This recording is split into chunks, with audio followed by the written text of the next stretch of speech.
Hello guys, welcome back another video. Today in this video I'm going to show you how to cancel Citizen Bank credit card. Okay, so all official steps you can see on your screen. So let's get started. First of all, I want to tell you that there is only two methods by which you can cancel your Citizen Bank credit card. So the first method is like you need to visit your nearest branch.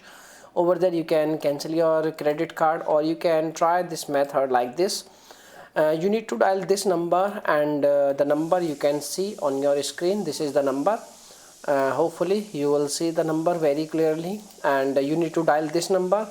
And once you get connected, you need to tell them that you wish to cancel your Citizen credit card, and they will guide you each and every information related to your credit card. And you need to tell them that no, you really want to cancel your credit card, and you can tell them any reason, and they will cancel your credit card on over call. Okay, but make sure you will ask proof of cancellation and all.